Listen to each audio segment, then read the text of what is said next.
he was lying on the floor. Imagine this, yeah? Mm. Just an operation. I think it was like he got a kidney removed or something along those lines.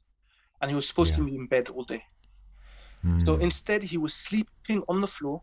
This sheikh who was in his 60s, whose beard was white, who had every excuse to rest, was sleeping on the floor, teaching us like abatatha, you know, teaching us how to read from the Quran, correcting our tajweed mistakes, teaching us basics of Islam. Now, do you really think this is a person who's indifferent about da'wah or indifferent about reviving the ummah? Imagine, obviously, there's always going to be ghira between co-wives, right? But imagine there's ghira, but there's also some cooperation upon khair. There's some sharing of responsibilities just amongst the four. That's a great thing. But imagine amongst all four families as well. It's powerful, bro. Like imagine you as a man have 4 families behind you, and then you have your own family as well. So you have 5 families behind you. Imagine your children growing up and not just having uncles from the dad's side and uncles from the mom's side, but they have 5 sets of uncles and aunties and cousins. And Assalamu alaikum wa rahmatullahi wa barakatuh. Welcome listeners to Mind Heist episode 146. Before we get into the topic that you've probably seen on this episode, we have to say, of course, Inna lillahi wa inna ilayhi raji'un. Mohamed, whose father we were just, discussing his illness and stuff last episode. He's passed away now. Allah yarhamu. May Allah have mercy on him and make his grave wide and make him steadfast on the questions in the grave, and make his grave a garden, like a garden of Jannah. Ameen. So Mohamed won't be with us this episode, but you can of course contact him, reach out to him, and make dua for him and for his family, for his father. That will be much appreciated, of course.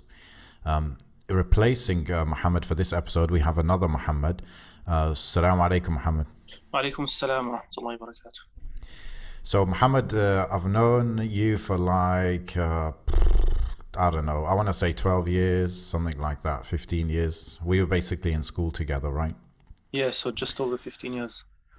MashaAllah, yeah. And me and you, we've followed each other around different parts of the world. And I think what we wanted to do with this episode is share with people the different experiences in different parts of the world, but specifically like different parts of the Muslim world. Because maybe a lot of the listeners don't have exposure to actually living, especially like more medium long term in the Muslim world. So between you and me, I guess we've lived in quite a few places. I think you've lived everywhere I've lived, I think, but not vice versa, right? Yeah. So where have you lived in total? Like, tell us the cities as well as the countries. Okay. Bismillah, alhamdulillah, salatu ala rasulullah. To begin with, I just want to send my condolences to Mohammed and his family. And as we say in Egypt, al-baqa'u lillah, only Allah subhanahu wa ta'ala is baqi, yani ever living, and only Allah subhanahu wa ta'ala will remain. So it's always a good reminder to ourselves that we will all meet death. And also we say as a bushra, as a glad tiding, that it's a big blessing from Allah subhanahu wa ta'ala for your loved ones, and especially your parents, to die upon Islam. That alone is enough of a reason for us to be happy when we lose loved ones, and to be patient, because that gives you hope. Hope that bi'idhnillahi ta'ala you can meet them in Jannah, hope that they will have something better awaiting for them bi'idhnillahi ta'ala, and hope that you can do something to help them. I think the worst part about losing somebody, when somebody you love dies, is the feeling that you have no control, right? Like there's nothing you can do. They've just been taken out of your life. Yeah. But when you can do something to benefit them, and you have yaqeen, okay, that this thing that you're doing bi'idhnillahi ta'ala will benefit them and it will reach them, I think that's very empowering. And for those of us who have friends, both of us have friends, and I've even lived with people who are reverts or converts. I think definitely the most challenging thing that a person can go through in their life, without a shadow of a doubt, is losing parents or children when they're not Muslim, because khalas, that's the end of the relationship. Your relationship with that person is over, right? So alhamdulillah, it's a big bushra to be a Muslim and to have parents who are Muslims and to be able to do something for them. And inshallah, our sadness and grief should always push us and drive us to do more, because we know that we are the legacy of our parents and our grandparents, and all of our deeds, bi'idhnillahi ta'ala, will be their sadaqah jariyah, will be in their scale of good deeds as well. So I thought I'd begin with that, as condolences to Mohammed and his family, and also as a reminder to all of us about the reality of life. From there, answering your question about the cities I've lived in. So I was born in Egypt. So I lived in Egypt very briefly for 3 months in a small town near Cairo. And then I moved to the UK, Birmingham, where I lived for about 14 years. So most of my life I was living in Birmingham. And growing up every year, and I think this was like probably one of the best things that happened to me, alhamdulillah, we would visit Egypt every single year. Would visit Egypt for at least 2 months, 2 to 3 months, every single year. Until I was 21, every year we visited Egypt and would visit that small town that my family's from and spend time with them, And it was amazing because I wasn't going to Egypt as a tourist. I was going as an Egyptian. I was living in the family house. I was doing all the normal things my cousins do. So for the first 14 years of my life, it was Birmingham and then going to Egypt. And then aged 14, my father made the decision he wanted to move to a Muslim country. He always, when he went to the UK, it was never to move to the UK. It was never like a goal in and of itself. It was always temporary. And we knew that growing up. We always told that we're going to go back to Egypt one day. My dad came to the UK, or went to the UK, with the objective of studying. That was his only real reason for going to the UK. He wanted to learn and become good at what he does so that he could come back to Egypt and serve people with that. So when I was 14, my dad was concerned about me as a teenager in the UK and, some of the things he was seeing from me. At the same time, he was feeling like he reached the pinnacle of his career in the UK. He was like a consultant in the NHS. He was respected in the community, giving lectures, writing publications, teaching at universities. And he felt really upset that the people he was serving were primarily non-Muslims. So a friend of his came to visit him. And he was working in the UAE at the time, and he spoke to him, and he was like, they were just talking. He said, isn't it about time that you do something for Muslims, to serve Muslims? And I guess that sentence struck something in my father, especially at that time and what he was thinking about and seeing me in front of him. So he started applying for jobs in the Khalij, in the Gulf. Yeah. Because there was still nothing for us to go back to in Egypt. So he got a job basically in Al Ain. So that was the next place I lived, Al Ain in the UAE. And Al Ain was a very, very interesting experience for me personally, because I didn't want to go to Al Ain.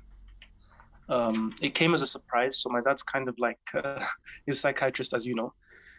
Yeah. So he didn't tell us long enough in advance for us to not want to go or rebel or think options through or discuss. It was kind of like, hey, listen, we're going on holiday to the UAE for an interview. We went, we came back, and then we just kind of forgot about it. And then 6 months later, it was like, oh yeah, we're going to the UAE in a few weeks. And I was just like, what? And this is subhanAllah, I was very rebellious as a teenager, very, very rebellious. So my father was quite smart in the way he did things. So he's like, listen, we're just going on a paid holiday, literally. Gonna go, make some money, have as much fun as you want over there. And as soon as you tell me you don't like it and you want to come back to the UK, we just come back. Nothing happened. And even though I still didn't want to go because I know my dad, it's not like I don't know my dad, but he just kept dropping those kind of, dropping those bars, So we came to the UAE, and my whole time in the UAE, I wanted to go back to the UK. So that was a point of tension between me and my parents. Wait, your whole time there, you wanted to go back? Yeah, whilst I was in high school, probably you wouldn't have realized it, because I was having fun and it was a great experience for me. But I was like, I just want to go back to the UK,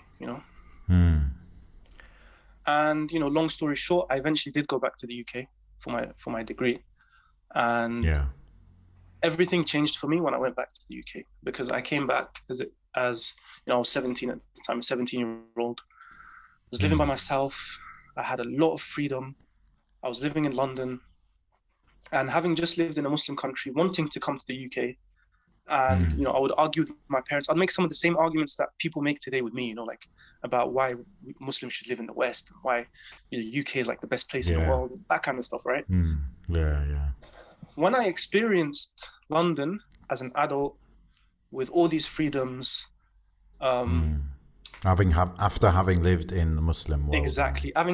After having lived in a Muslim country, having experienced that, and obviously with my lifelong experience of coming to Egypt every year, I started to get like disillusioned by life in the UK. I started to feel more and more like it wasn't a healthy place to be, especially for a Muslim.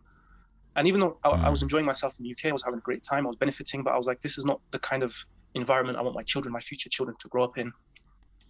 And a few different things led me to make the decision that I wanted to leave the UK after my degree. You know, primarily because I wanted my children to grow up in a Muslim country, and also because I wanted to do something to serve the Muslims. I wanted to live in a Muslim country myself. Long story short, after my degree, I made my first attempt to move to Egypt. So at that time, I moved to Egypt for a few months, and that was short-lived because of the political events. I came back to the UK, did my master's degree, and then I made my second attempt to live in a Muslim country, where I tried to go to Saudi that time. And that was a long journey, you can say, of applying for jobs in Saudi, getting ripped off by companies, getting money taken off me, and then eventually I went to Saudi for a few months. But every time I would go, I had visa issues. But I went back and forth to Saudi 3 times. I lived in Riyadh, and I lived in Al-Baha. And Al-Baha, you know. Al-Baha. And in between those trips, I was living in the UAE with my family. They moved to Dubai, so I also lived in Dubai for a bit. And then Corona hit, and I had some issues with visas, traveling, getting my family to Saudi. So I decided to just do something different. You know, like I had a bit of money saved up for my work in Saudi. The Corona situation, you know, I couldn't see when it would end. So I just took my family and we went to Turkey. I thought Turkey, I always wanted to try living in Turkey, experience living in Turkey. And it seemed like a very easy place to move with very affordable. So I did that. I stayed there for a year. And now I'm in Egypt. I've been here for like 2 months now. Yeah. Well, I guess in brief, we can say Egypt. I've lived in Egypt. I've lived in the UK, Birmingham and London. I've lived in the UAE, Dubai and Al Ain. I've lived in Turkey and Istanbul. And somewhere along that journey, I went briefly to Sharjah, where I stayed for 5 months. And I went to Malaysia a few times. One of the times was with the intention of staying, but that never worked out. So I've stayed in quite a few places, you know, lived in quite a few places. Wait, when did you live in Sharjah? That was before my degree, before I went for my bachelor's degree. Yeah, I remember. I spent 5 months. My parents were like trying to encourage me to give uni a try in the UAE. So I basically did what you could call a foundation year. I did 1 semester, which was about 5 months. And then I just went to the UK, finished my A-levels, did my uni in the UK. Yeah. Actually, now you're saying it like that. It's that you actually did, put in these efforts to get back to the Muslim world, and it wasn't that straightforward, you could say. No. Like, but over the years, I never saw it like that. I was just like, Mohammed's doing Mohammed things, you know. But yeah, it's true. Actually, it's true. MashaAllah. I didn't know you were gonna come on a Sheikh one, by the way, but MashaAllah. What's the Sheikh one? You know, like serious, in Alhamdulillah, you know. But it's good, bro. It's a good vibe. Yeah. Take it till you make it, bro. Take it till you make it. Yeah, that's true. So, now you're in Egypt, right? Yeah. We were talking like a few days ago about Egypt and the setup there, yeah. And I think, it's very, very, very interesting. Even just before we started recording, the thing you were saying about the beard and this and that, it's very interesting from the point of view of somebody in the West, right? Yeah. Because in some ways, you know, I don't know if you agree with this, but in some ways, the Muslim world is like way better, to live as a Muslim, but then in some of these little ways, it's worse, you could say, right? Definitely. So just in Egypt, yeah, because I know you said you wanted to talk about like the different classes. Sorry, no, you said the difference between rural and urban living, like in Egypt, and the way women are in society, the way men are in society, in all of these different areas. So why don't we start out with talking about the whole being a Muslim very openly in Egypt? How is that, Yani? If you can compare it to what it's like maybe in the UK. Sure. So as we know, like in the dunya, nothing is going to be perfect. Nowhere is going to be perfect, because perfection is for Allah subhanahu wa ta'ala. And living in the UK has a lot of benefits and it has a lot of disadvantages. And living in a country like Egypt also has a lot of benefits and a lot of disadvantages. And ultimately, I believe where you live is what you make of it. So it's up to you to make the most of the benefits in the country you live in and try and, protect yourself as much as possible and stay away from the disadvantages. In the UK, we have a lot of freedoms, right? And freedoms, they go both ways. So we have a lot of freedoms to give da'wah, to get involved in charity work, to speak openly about things that you can't really speak about in other places, to set up projects fairly easily. Growing up in the UK, alhamdulillah, I was part of a very good community, very strong community of Muslims. There was a lot of charity events, fundraisers. There was a lot of political awareness. There was a lot of activity in the masjid. And the list goes on. And then when I got to university and I started to become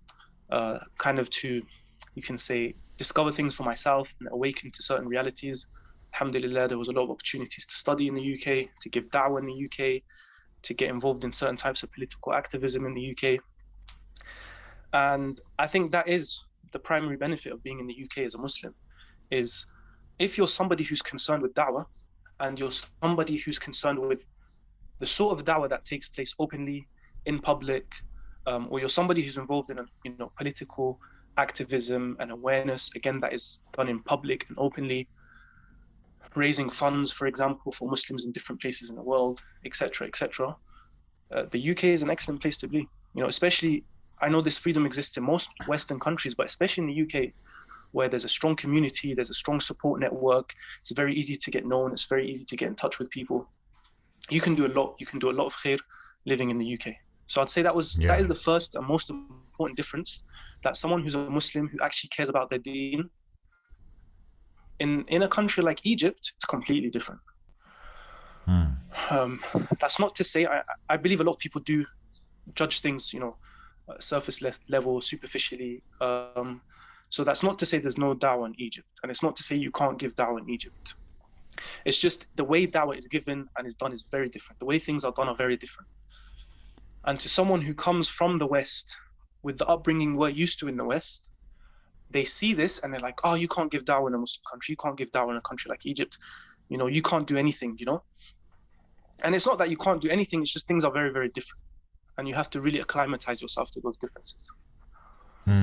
So that's what I was saying. I think in a few episodes ago, I was doing like a Q&A Hijrah kind of episode, yeah? And I was just saying that, me and you and other people, we all have our concept of what Islam is, right? Like we, for example, I believe Islam is praying like is a big part of Islam. Maybe miswak is like way down the list, using miswak, right? Likewise, people will say, well, protesting, standing up for justice, that's a big part of Islam. Other people will say, well, it's not even from Islam, whatever, right? So we all have our subjective views of what is the essence of Islam, what is really important, a part of Islam. So in Egypt, you might find that, like you're saying, people might go there from the West and be like, oh, there's no protesting, or the protesting is done in this way, or the da'wah is done in this way. But sometimes it's really just a subjective thing, or it's like a culturally, it's a thing that's different culture to culture, isn't it? Yeah, I think that's not just with Islam, by the way. I think the culture, not just the culture of the Muslims, but the culture in general in the UK and in the West is very different to the culture in the East. And when I say in the East, it's not just Muslim countries. It's like Japan, it's like China, it's like, all of these Eastern countries. The culture is very different, right? Yeah. In the UK, for example, we're very used to being loud, to being outspoken. In school, you're encouraged to be confident. Having an opinion. Exactly, have an opinion. Even in university, we're always encouraged to speak and have an opinion, and we have seminars and we debate and we discuss, even if we don't know what we're talking about. That's not important. What's important is how you make your point and how it sounds and this kind of stuff, right? Yeah. Culture is very individualistic. So there's a lot of elements of the general culture that will influence the understanding of Muslims about their own Islamic identity and their religion. Whilst in Eastern countries, there's a lot of hierarchy, there's a lot of respect for elders, there's a lot of respect for authority. People do things a lot slower. People do a lot of things a lot quieter. Okay. Yeah. People are much more concerned with their family and their immediate environment and influencing that. So that influences people's understanding of Islam. Also, there's an economic element, which is people in a lot of these Muslim countries don't have the privilege to busy themselves with some of the things people in the West can busy themselves with. So if you're someone who's just trying to survive, who's trying to put food on the table for your family and can't resort to benefits and doesn't have free healthcare and, has all of these different economic challenges in life, providing for your children so that they can become, good Muslims who are able to function in society, giving them an education, getting them married, these kind of things that are of immediate importance to you and immediate urgency to you, far outweigh something like, and I'm not saying whether this is correct or incorrect, but they far outweigh your concern over something that might be happening to Muslims on the other side of the world, which you feel like you can't really influence. So again, your economic environment is going to influence the way you understand Islam, the way you practice Islam, right? Yeah. So I could give an example, of how da'wah is different in the West, for example, to here. There's a village near the town that we're originally from. This village, it's a small village, it's a very poor village. If you enter, you would think there's nothing special about this village. This village, it's known as Arab al-Ram. That's the real name of the village, is Arab al-Ram.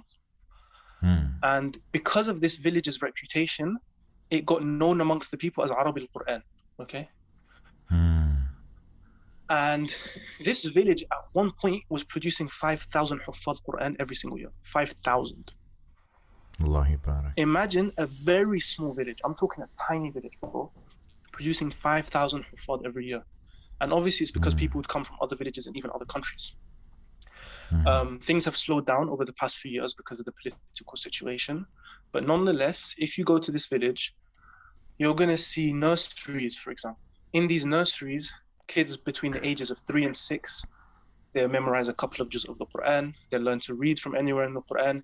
They'll do khatma, an entire khatma of the Quran in recitation, in reading, looking at the Mus'haf multiple times. They memorize the seerah, they memorize hadith, they study aqidah, and they also learn English, Arabic, maths, so on and so forth. The people doing this project, I've met them and I know some of them, very strong senior mashayikh. And they're busying themselves with the tarbiyah of nursery children. Yeah. And they see this as da'wah. I spoke to one of them a while back, a few years ago, and we were talking almost, 8-9 years ago now. And there was a group of us and we were talking, and there was a lot of political things happening at the time. And one of the mashayikh involved went and he was in some protests and he got arrested. And there was a lot of heated discussions about things.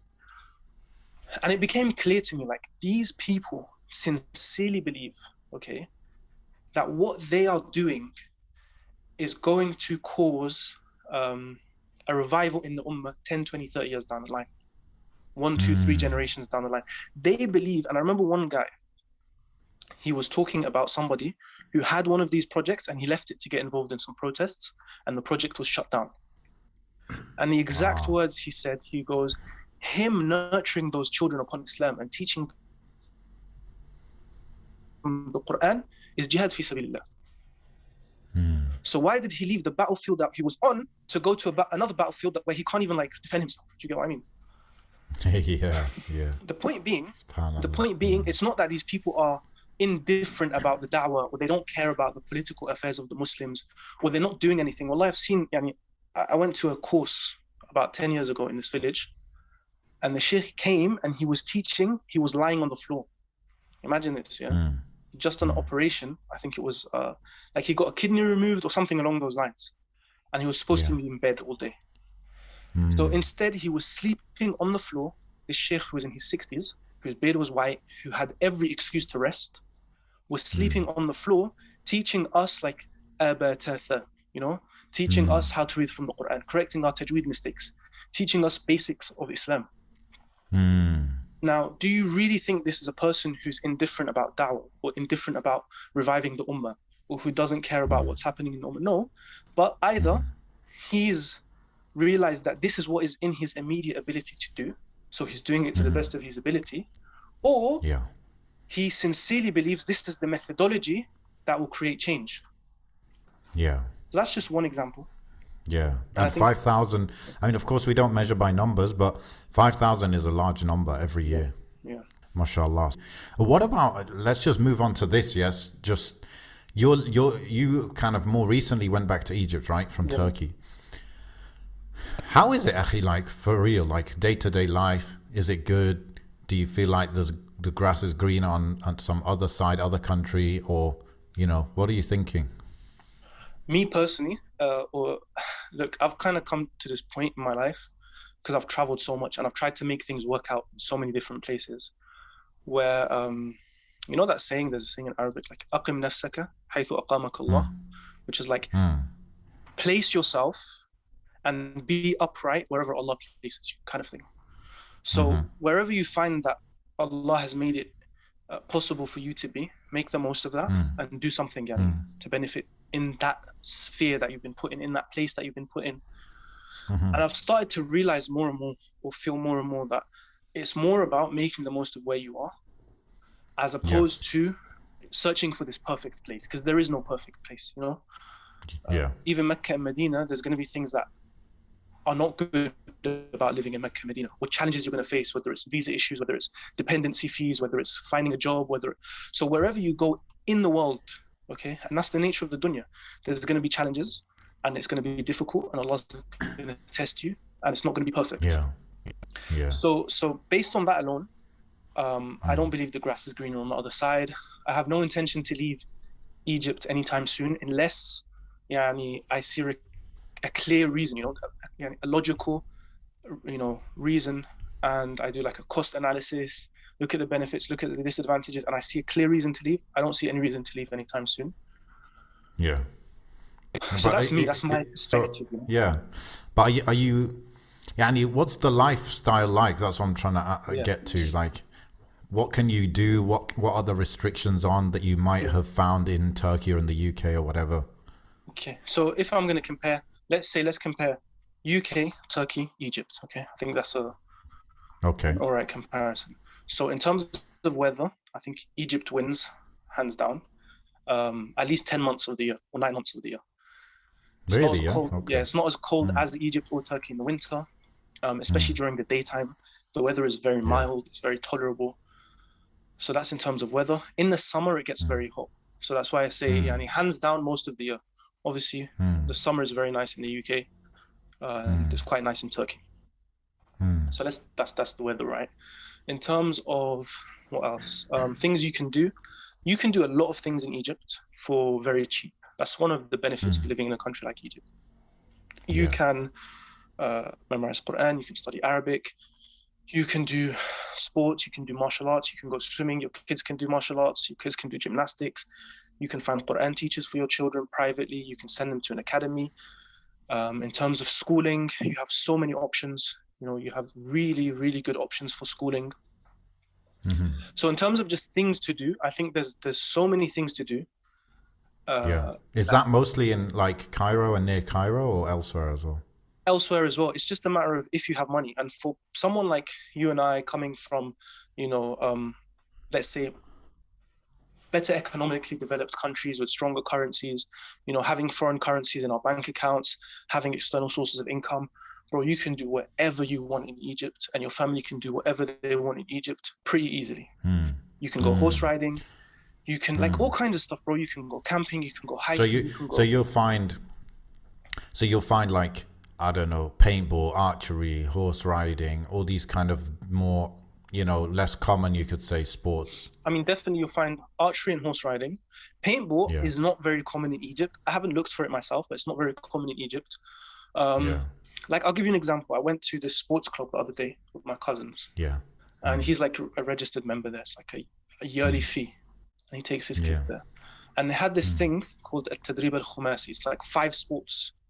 And they had like horse riding, I think archery, swimming, running, and shooting. And basically they do the shooting with these guns that mimic real guns, but they use lasers. So they're getting the practice of holding a weighted weapon and aiming at a target, but it's just a laser. Okay.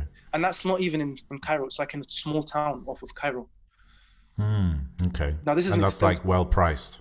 For someone who lives in Egypt. That's a very expensive place to go. Like an Egyptian, for him, it's difficult for him to afford it, but he does it because he wants his kids to have that opportunity. But for us as foreigners, it's peanuts. Right. Okay. And what about? So you said school. There's also loads of options. Yeah. Yeah, lots of options. Okay. What about? You were comparing actually with Turkey and the UK. You're going through weather and then activities and what you can do. What else is there to compare? Cost of living. Cost of living. Egypt's the cheapest of the 3, regardless of which city you're going to live in. Really? Yeah. I thought you were saying that it was expensive where you're living right now compared to Turkey. Because I live in Cairo, right now I'm staying in Cairo, and I'm staying in a very expensive neighborhood in Cairo. So it's like, imagine living in Turkey in a very nice, expensive, posh area. Yeah. I know Beshikshir is very nice, but it wouldn't be considered like one of the like posher, more expensive areas necessarily.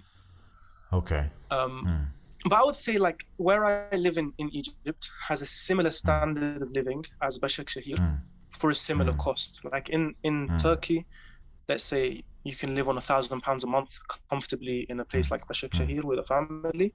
Where I live, which is like Sit October it's called, is similar. And if you were to go to any of these nicer places like Tajammu al-Khamis and some of these nicer, you could say out of the city, out of the busyness, new neighborhoods in Cairo, you can live off £1,000 a month with a family. Yeah. You know what? I was actually getting confused because you used to live in Turkey for like £1,000, like that was normal, yeah? But now it's become more like, 700, 600 because the lira dropped again. Yeah. So I was getting confused, yeah. Okay. So what you're saying is like, okay, here's a question. Go on. What do you think could be things that you see now in Egypt that could make you question staying there? So let's look at the disadvantages of Egypt. The first is making money inside of Egypt is it's quite difficult, and if you're going to work a normal job, you're not going to make much. However, having said that, if you're coming from a Western country with Western passport and qualifications, for example, if you're a school teacher, if you want to teach in an international school, if you've got like a PGCE, QTS, or if you just have a CELTA, you can teach in a place like the British Council. Relative to Egypt, you can still make very good money. So if I don't manage to, if I find myself in a situation where I can't support my family, I would leave Egypt. Let's put it like that. That's probably the main thing, the biggest disadvantage and drawback of living in Egypt. And the main thing that would make me consider leaving is if I couldn't support my family financially. Yeah. So no other like big issues you see. What about like safety, like, for your family kind of thing? Because I think in Turkey, for example, I don't know about all the areas, but in a lot of the areas, it's pretty safe for a woman to go out on her own, this and that, even at nighttime, to be honest. So what's it like in Egypt? Yeah, it's very safe in Egypt. And also, it's even safer if I was living in like a village. Like, for example, my wife's from a village. If I was there, it would be even safer. But even where I am in Cairo, everyone knows each other, etc. Yeah, exactly. Everybody knows each other. It's very difficult to do something because somebody's going to see you. Somebody's going to, and they're going to recognize you. Yeah, exactly. People know each other. But even where I am, it's very, very safe, alhamdulillah. In terms of like crimes, like sometimes, one of the common things in Egypt actually, and this is quite bad, but again, it's something you need to learn how to navigate. Is sexual harassment is surprisingly quite high. I was going to ask you about that actually. We don't, when by sexual harassment, I don't mean like rape, as in like someone taking somebody and raping them, okay? That's more common in Western countries. And that's usually, from what I know, in Western countries, it's more common, and it happens amongst people that actually know each other. So usually it's like a stepfather, or this, or that, neighbor, classmate, I don't know, something like that, ex-boyfriend, whatever. Someone who gives someone something in a club. So actual rape is not common here. Like, I've never really heard of it happening here. But sexual harassment, like a girl walking in the street, somewhere that's quite busy, on a busy day, someone could like try touch her from behind or something like that. And I think most women who have lived in Egypt long enough, who live normal lives, like they get in public transport and they get in, go to busy places and they go to like the souk and this kind of stuff, they might have either experienced it or seen it, which is quite bad, to be honest with you, considering this is a Muslim country. It's very bad. Okay, but having said that, if you're somebody who doesn't really use public transport, or your family doesn't use public transport, or you put certain systems in place, like, hey, listen, we don't usually use public transport. If you have to go somewhere in public transport, I'm going to drop you off, or take somebody with you, or so on and so forth. That alone would probably like reduce that by 90%, just not using public transport. Got you. And then the remaining incidents usually take place, like, on the Quranish, where like girls usually go like with makeup and this kind of stuff, and they walk and they get attention, and then something like that happens. So again, if your family doesn't go to these kind of places, it's probably never going to happen, right? So Egypt is safe, definitely, in that sense. Yeah, definitely. What about crime? Because I can't work it out. It's hard to really know just from looking. But like crime, like Turkey versus UK versus Egypt. What do you think it's like?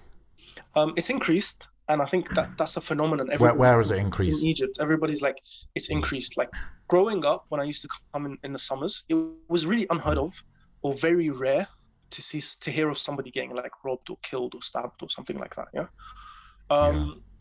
Robberies have increased in Egypt, whether it's break-ins or people being robbed like of their handbags and stuff like that. Having said that, there's a few points. I think the first is the nature of robberies here is like different to, say, the UK. It's usually like somebody on a motorbike, they just snatch a handbag from a woman and they disappear. Do you know what I mean? It's not like somebody comes up to you in the street and they're like, they put out a knife and they're like, give me what you got. And if you try and resist, you get stabbed. It's more like people are doing the crimes, trying their best not to get caught, trying their best not to put themselves in conflict situations. But nonetheless, robberies have increased, especially in the cities. I don't think it's as bad as the UK, that's for sure. Okay. Interesting. So Egypt's sounding surprisingly good, Yani. Yeah, I mean, I can mention other disadvantages. It's not like there aren't, there's loads. But the issue is like, there's disadvantages, but if you've got a reason to be somewhere, you can be patient with those things. You can find a way to navigate those things, right? And then there's those kind of disadvantages that there's not much you can do about. So I find like, there's really bad traffic in Egypt. Like, driving in Egypt is really stressful. Khalas, if you decide to live in Egypt and you decide to drive, and you've got enough of a reason to be there, you're going to be patient with that. Like, well, what else can you do, right? So there's loads of disadvantages I can mention. It's just, I feel like they're minor, and these things exist everywhere, Okay, share this, like, compare Egypt, UK, whatever, with Saudi, because you lived in Saudi. I don't think you were there with your family, right? But still, you were able to observe what it's like for someone who has a family. So how did you see that and compare it? I was there for about 1.5 years. I spent almost 6 months in Al-Baha, and actually I spent maybe more than 1.5 years. So almost 6 months in Al-Baha, and about 1 year and 3 months in Riyadh in total. Al-Baha's like a village, very small, right? It's in the mountains, and it's towards Yemen. And it's actually where Abu Huraira, his tribe, was from. The village Abu Huraira was from was very near to where I was living. We visited it. It's actually, apparently, before the Saudi state was established, it was part of Yemen. Okay, but I don't know how correct that is. That's what people say. And Right. Yeah.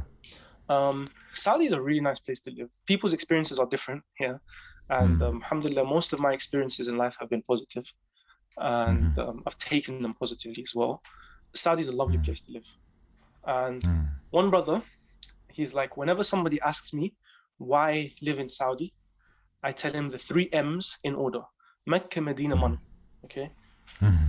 Look, bro, in Saudi, you get to go to Mecca, you get to do Umrah, get to go to Medina, visit the Prophet ﷺ. You get to sit in some of those durus and some of those dawrat in the Masjid Nabawi and, you know, surrounding the Kaaba, and you also make very good money. And for me, that's like a great reason to live in the country, right? I couldn't think of anywhere better to live than Saudi, to be honest with you.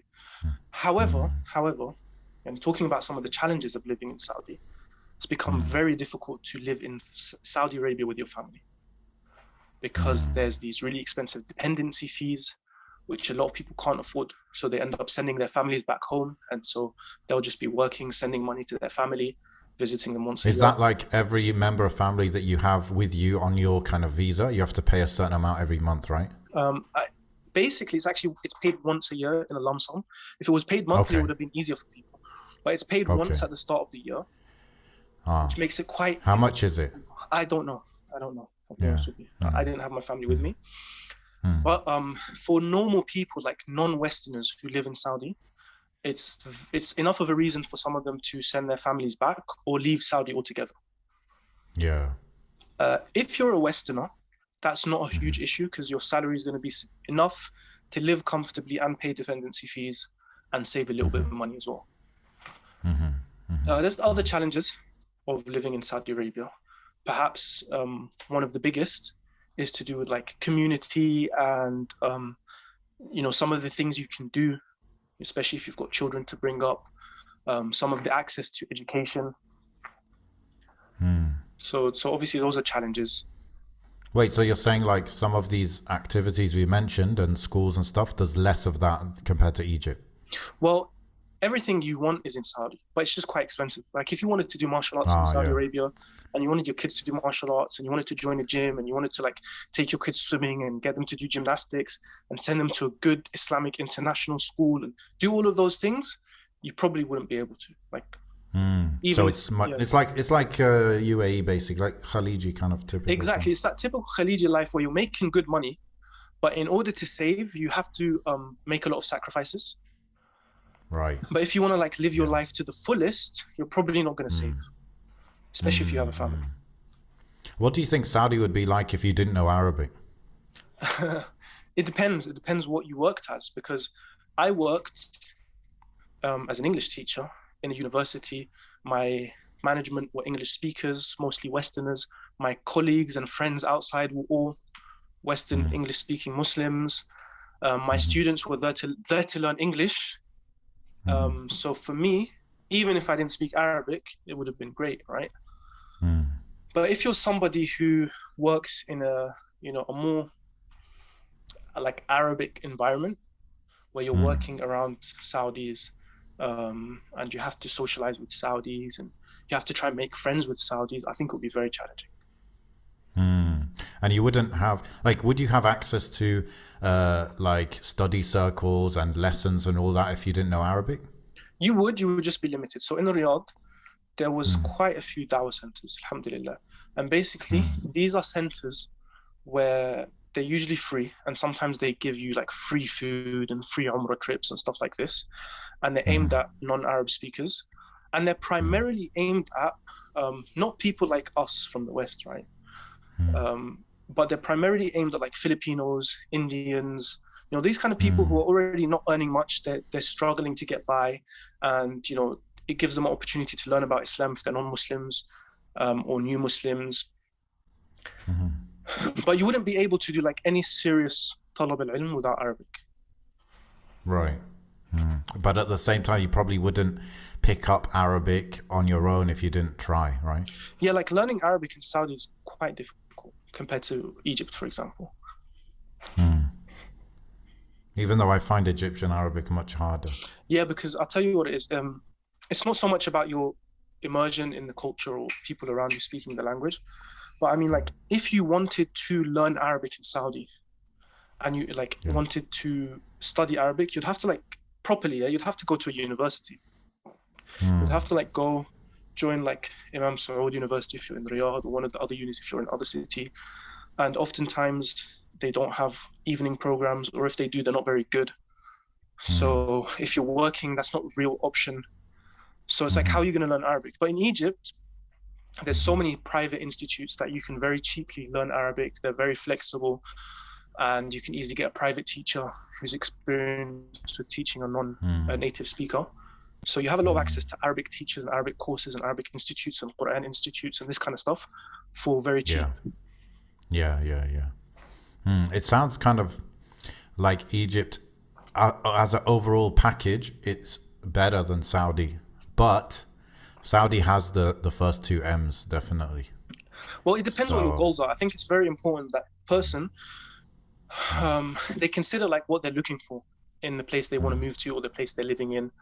If somebody's trying to make money, but they also, alongside making money and saving, and maybe they got, parents to support in another country, maybe they're trying to pay off student debt, maybe they're trying to pay off mortgage, whatever, right? If you're trying to make any serious money outside of the West, you're probably not going to be able to do it unless you're in the Khalij. And since that's the case, Saudi is probably the best place in the Khalij to be, or one of the best places to be in the Khalij. Because as well as making money, you're also doing Umrah, you're also visiting Masjid Nabawi, you can also do some study, your kids can do some study. It's quite conservative. It's a nice environment to be in overall.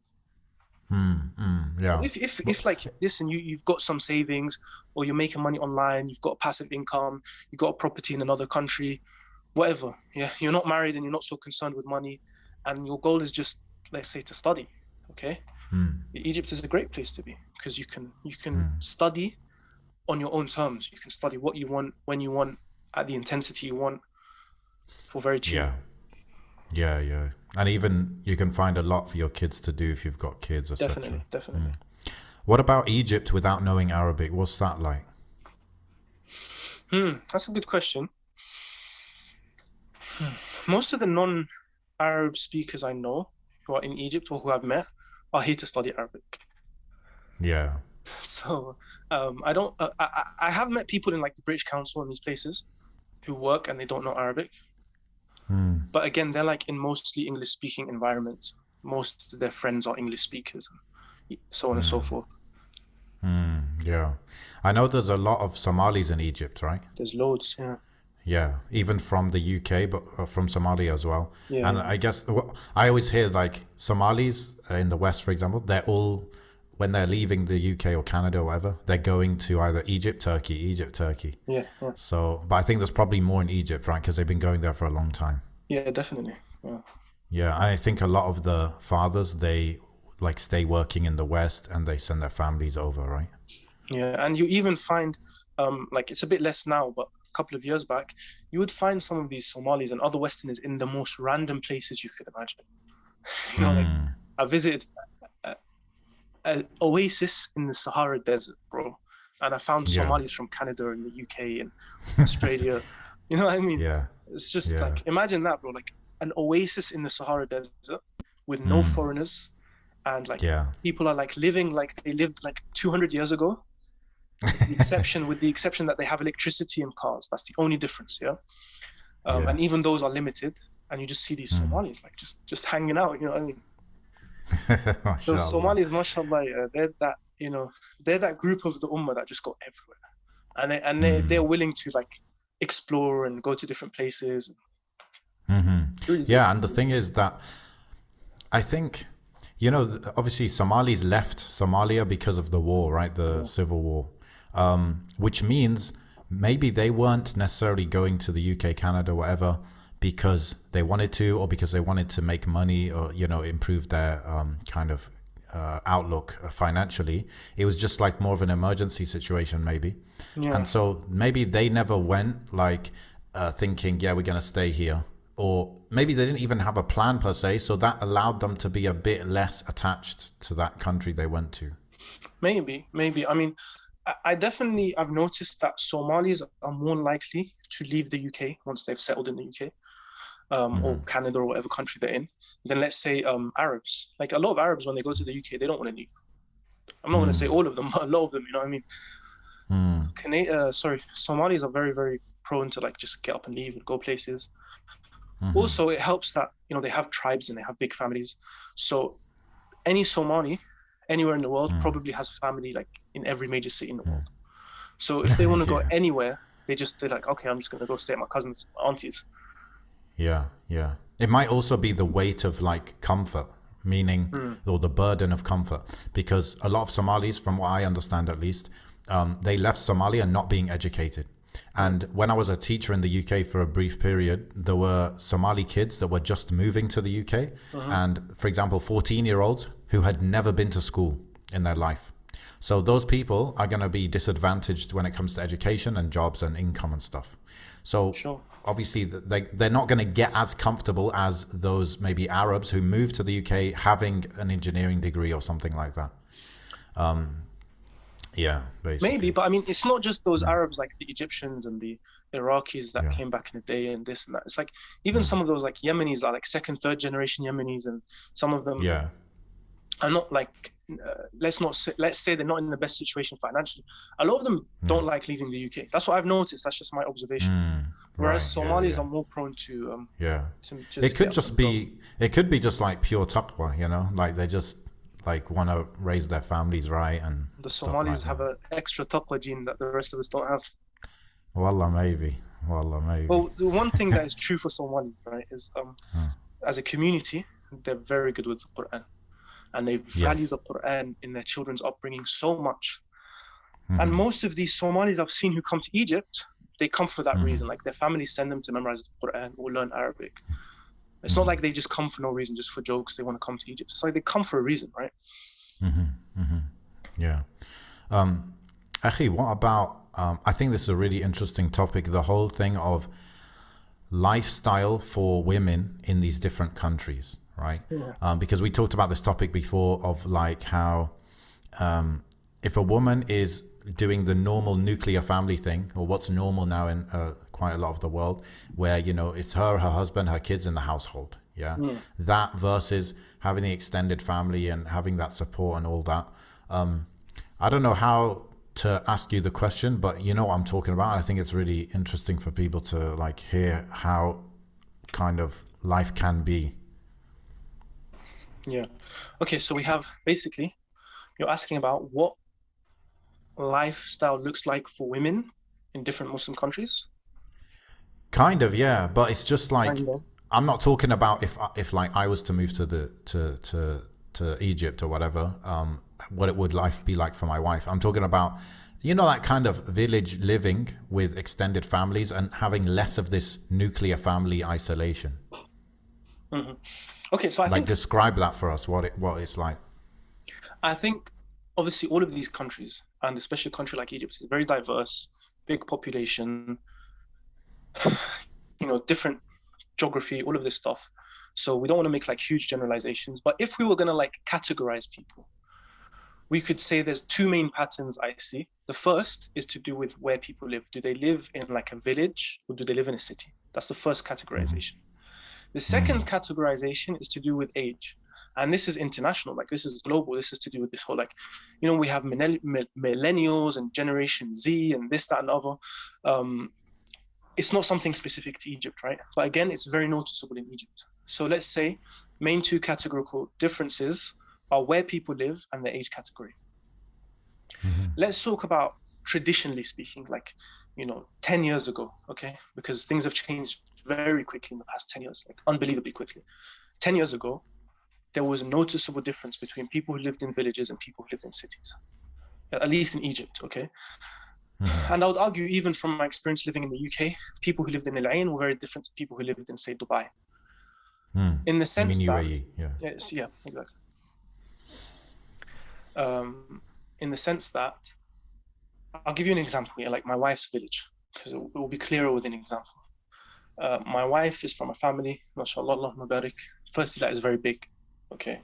So there's 12 of them. I'm talking about my wife and her siblings, 12 of them, right? Her uncle has 14 children, mashallah, Allahumma barik. Okay, she has, I don't even know how many uncles and aunts she has. I can't keep track of them, but mashallah, she has a lot of uncles and aunts, and all of them, mashallah, Allahumma barik, have a lot of children, and almost all of them live in the same village. And the closest ones, like the main uncles, lived in the same house. Like they had this setup where each uncle has a flat on top of the other one and lives in that flat with his wife and kids. And then the grandfather is on the ground floor with his wife. That was a very normal setup in villages until, like, let's say 10, 15 years ago. Where you have a family house, you have a big family, the grandfather's on the ground floor, even your cousins and so on and so forth, they're all in the same village or area. So that alone is like a huge difference compared to like in cities in Cairo, where you have smaller families, much smaller families, and they're all dotted around in different places. They're very far from each other. They're less connected to each other. I grew up knowing, imagine this, my parents' cousins' children. That was normal. Like I knew them very well. I'm not in contact with most of them today, but I knew them very well. My parents are very close to their cousins. So I think that alone is a huge difference. The fact that there's big families, they're connected, they're very well connected, they're very close to each other physically, and obviously being close physically means you're close in general. Like you help each other out when there's a problem, you're with each other in the weddings, you're with each other in the funerals, you're with each other when people are ill. It's a very nice environment, in my opinion, right? Like going back to my cousin, my wife's village. Imagine like the kids in the family, they mostly go to the same nursery, they mostly go to the same school, okay? They mostly go to Quran class together, they mostly go to the masjid together, they mostly go swimming together, they mostly go gymnastics and karate together. They go visit their grandfather every Friday. And even like your second cousins are visiting their grandfather in the same building. Yeah. You're even seeing your second cousin, right? So that's the first dynamic that I think is important. I mean, wallah, akhi, you can imagine that what level of, for a child, the level of support and just security you would feel, right? Like if you have, let's say you have a lot of siblings and then you have a lot of uncles, and each of those uncles and aunts, they have a lot of children. You might have 50 to 100 cousins, right? Yeah. And if you're in a village, especially, maybe you're going a lot of places on foot or just by public transport, you're not basically crossing large cities, right? What I imagine that would do is it would mean that on every corner you've got a cousin or a brother or this or that, right? And that would probably give a lot of confidence, security, feeling like there are always people out there to help you, feeling very secure, and feeling like probably you can you can always reach out to someone. And also your social skills would develop because you're maintaining relationships with a lot of people. Yeah. I mean, if I talk about my own experience with my family and my wife's family, it's like my wife, my sisters-in-law, my nieces, I'm talking about the females, right? Because your question was mostly about women, right? They are some of the strongest, most confident women I've seen in my life. And I've been around, I've lived in the West. The level of confidence they have and the strength of character they have and the social skills they have are unbelievable. And what I find that even more like interesting is none of them socialized much outside of their families. None of them like traveled and did these courses and went to different, like they would just literally go from the school to the house. Sometimes at a certain age, they would just not go to school at all. They just go for the exams. You know, they mostly got married young, and they're quite, you know, like we could say like a traditional upbringing for a woman where she doesn't go out the house much, where she doesn't mix with like strange men, very homely environment. But despite that, they're very strong, they're very confident. And I mean, put yourself in this position where you grow up, all of your aunties, your mother, your cousins, the older women in your community, they're all from the same family, they carry the same surname, they know each other, they come together at weddings, which happen regularly when you have a big family, they come together at funerals, they all dress with jilbab and khimar, or mostly dress with jilbab and khimar, many of them wear niqab. You know, like that kind of environment, it gives you a very strong sense of identity. And the fact that you belong to the same family, carry the same family name, you know each other's parents, you have the same grandparents, I think it's very powerful, right? So definitely what you're saying about being confident, and having a strong sense of identity. Wherever you go in the world, I'm from this family, and this is what we're like. This is what the culture and the identity of our family looks like, and that's very difficult to break, and it's very difficult to change a person like that. Yes. And just theoretically speaking, during my master's, there's a book we had to read parts of, and it's called The Thistle and the Drone. And it's trying to categorize, or it's discussing the so-called war on terror, okay? And how what essentially it's turned into is a war against tribal, traditional understandings of Islam, and basically like Western liberal capitalist politicians in the West, something along those lines, And it's interesting to see that like the academia supports the idea that someone who's from a tribe or from a very big family is less likely to be influenced by Western, influenced by liberal ideas, to be overcome psychologically, okay?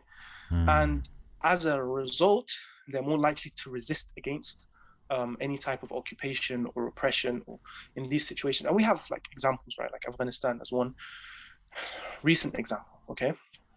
So seeing this in person in front of me, when I've seen my wife's village, seen the village that we originally came from, and traveling to different places in the Muslim world, I can see that clearly. Like if you're from a big family, if you're from a family that holds a name, if you're from a tribe, if you're from a rural area, and you grow up around your own people, you're going to be less likely to be influenced by these ideas. You're going to be very confident in your own ideas.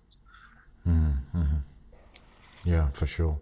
One thing I've realized recently, Akhi, is because I've got like more family around these days, is that my my son doesn't seem to care that much if he sees me or not. You know what I mean? He doesn't miss me per se, right?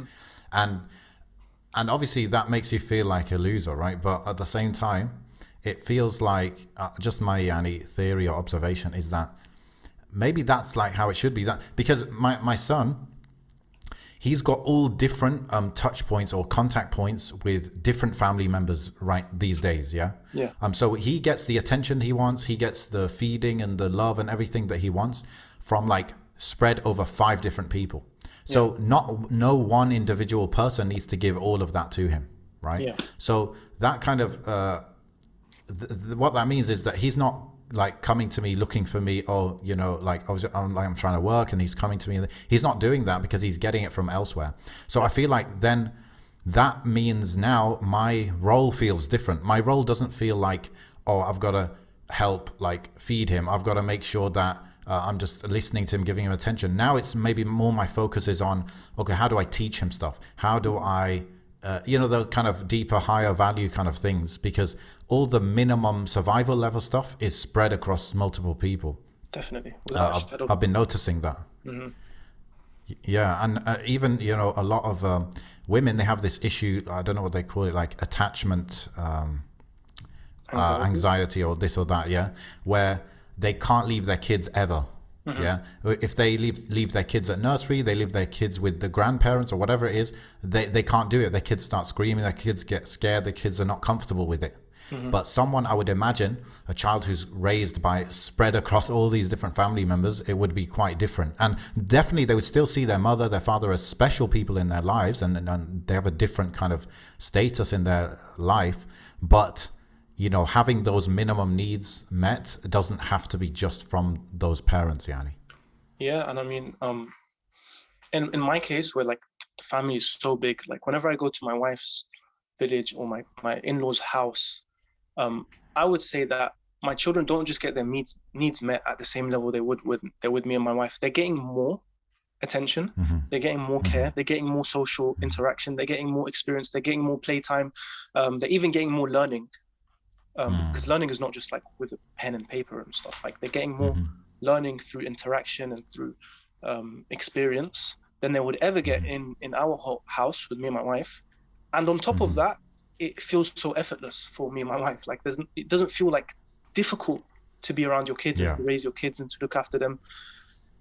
So it is amazing. I have this conversation with my wife often, which is how her mother, Allah yarhamha, had 8 children, Okay.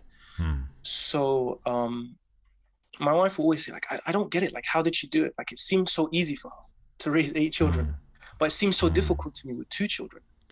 And I'm always thinking, like, the environment is so different. Like, you're in a household with your mother-in-law, where all your brothers-in-law's wives are there, where there's older children, whether it's your brother-in-law's older children or your own older children are helping around, and the responsibilities are shared amongst the whole family.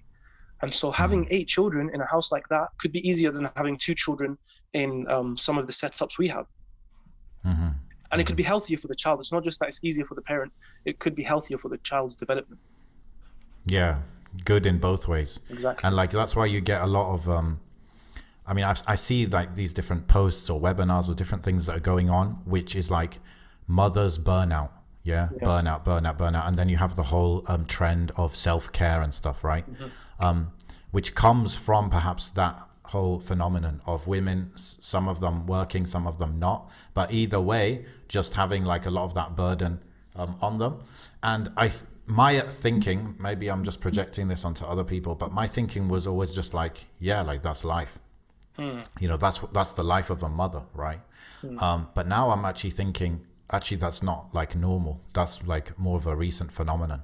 And I even read this article a while ago, like a year ago. I think it was on The Atlantic, and it was all about this concept of, I think the concept they were sharing was, okay, now we're like promoting the nuclear family, right? Meaning like, you know, the 2 parents and the kids. But they're like, that's because they're promoting it in terms of, you know, you have like fatherless homes or motherless homes, right? And you have like a lot of divorce and a lot of families splitting in that way. And so people are saying nuclear family, we need nuclear family. But this article was basically saying, forget nuclear family, like that is a compromise. The better way is actually not nuclear family, but like extended family, whatever you want to call it. That was more like, and they were even giving, all their examples were American because they're American, but they're talking about like 100 years ago. They're talking about how multiple nuclear families, obviously they're all related, living in one building, and in the bottom floor of that building might have a bakery. They're all helping with the bakery, blah blah blah, right? And so, you know, even just 100 years ago in America, people were living like that. So this nuclear family thing is still new, Yani. Yeah, it's funny you mentioned like mothers burning out, right? Because like you said, being a mother is difficult enough as it is when you're doing it alone, yeah. And then on top of that, if you have like work responsibilities, and you know, a lot of the time we're made to believe that we have to have certain ambitions, and certain ambitions are more ambitious than others. But even, you know, it's not just mothers, it's fathers, bro. Like, look at the financial burden on a father today to provide for his family, and how difficult it is for a father who works alone. Like, he's the only person working in the household to provide for a family. And then you come to these villages and these kind of more traditional setups, and you see like, okay, firstly, you're all together in one home, you know, like in one building. One person cooks and brings food for everybody else. Another person cooks something else and brings food for everybody else. And so, not just, I mean, it's usually the women cooking. So I was talking about the men, but even when it comes to earning, it's like you're all earning, you're all sharing the wealth.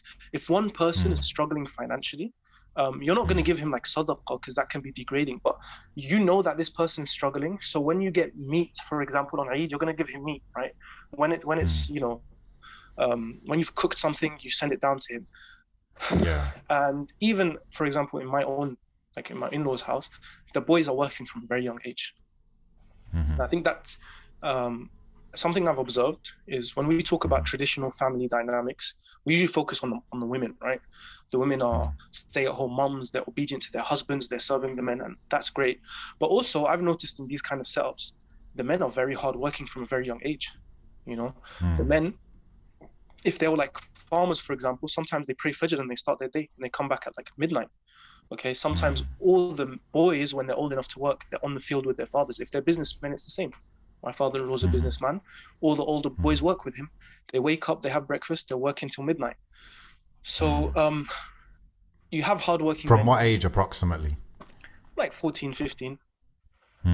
Some of them, do they stay in school or they leave school? That's the thing. So the ones that are good in school usually just stay in school. Okay. There's this hope that he'll be like a doctor or something, right? And then if he fails at that, he can always just come back at the age of 21 when he finishes his degree and like work with the family. But those who are like, they're not doing well in school, they don't even pretend like, do you know what I mean? They don't even try. They just start working. They might sit the exams, turn up on exam day, just so that they have something to show for themselves, but they don't take school very serious. But the point, I think there was 2 points I was trying to make. The first is that the financial burden is spread amongst multiple men, just like the burden of nurturing the children is spread amongst multiple women. So it's easier for men to be breadwinners and women to be homemakers, because it's not just one man that's like winning the bread, and it's not just one woman that's making the home, right? It's spread out. Whereas in a lot of our setups, we're trying to make it work. We're trying to be that breadwinner, and it's very difficult when you're the only one who's got a salary to provide your family with a comfortable life. So sometimes women are forced to go out and work. Yeah. So I think that was. And then that further breaks it down. Actually, it breaks like the family down, because it's like, okay, it's first, if it's the just nuclear family, then the burden is not spread like you said. But then when the burden's all on the man to provide, then sometimes women are forced to go and work. When women are forced to go and work, then there isn't that focus on the children as much. And then also on top of that, the children don't have the family network, so the social skills and the confidence and this stuff that we discussed might decrease or whatever a bit, and so it kind of compounds more and more. Of course. One thing interesting as well is the benefits, you could say, of having large families, having a lot of children, right? What was that? I think if you remember, was it Abu Ishaq? Sheikh Abu Ishaq, he has a lot of kids, and he was mentioning the benefits of it. Was it him? Yeah, there's a few, like most of the Egyptian mashaykh, mashallah, they have a lot of kids, so I'm not sure if it was him, but I know he's talked about it before, as have other shuyukh. And one of the mashaykh, the muhaddithin in Egypt, he's known to have, I think it's 34 children, something like that, right? Those are the ones that survived, right? So imagine that. Yeah. How many wives does he have? Yeah, I think he has 4 wives. Okay. I mean, that makes a big difference as well, because like one brother here in Turkey, I saw him and he said, yeah, I just had a baby. MashaAllah. So yeah, I was like, MashaAllah, this and that. And then he's like, yeah, there's another one on the way. And you can have that going when you have multiple wives. But it's like, if it takes 9 months for a woman to deliver a baby, and then there are 2 women, then you kind of half that. So having more children in a shorter period of time is more possible. But anyway, that aside, I'm just saying, like, having a lot of children means more siblings, more support, more helping out financially, more helping out in the house, more helping out with teaching of brothers and sisters, and also even taking care of the parents when they get older. This is one thing I've been thinking about. Like, I know somebody, he's like got 1 daughter and he's divorced. Okay. He's divorced. So he's not living with his ex-wife or anything. And he's living on his own, basically. He's non-Muslim, but this is just an example of how things work out when society goes that way, where it's like his daughter is living with his ex-wife and he's living on his own, and he's getting to that age where, at the very least, it will be good to have his daughter within close proximity, but instead his daughter is living hours away, and she's living with her mother, so he's not going to go and stay with her per se, and she can't visit him much because she's working. And so this is just the dynamic that this setup creates. And there's when he gets a few years older, who's going to take care of him? This is where obviously the nursing homes and all this comes into play, I suppose. But it seems like a very sad situation, because my grandmother, Allah yarhamha, I remember she would mostly live with one of my uncles, right? And his daughters would actually take care of her. Again, the taking care of her was spread amongst his multiple daughters, kind of thing. So again, that comes into play. But then every now and then she would go to another one of her children's houses and stay there for a few months. And again, it's shared around.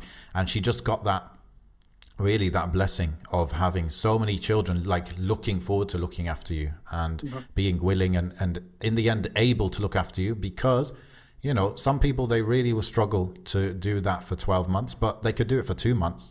And then if you have like she had, I think 7 children, so you know then you spread that amongst 7 children, it's very doable. But if you just got one child, it's more, you know, tricky, isn't it?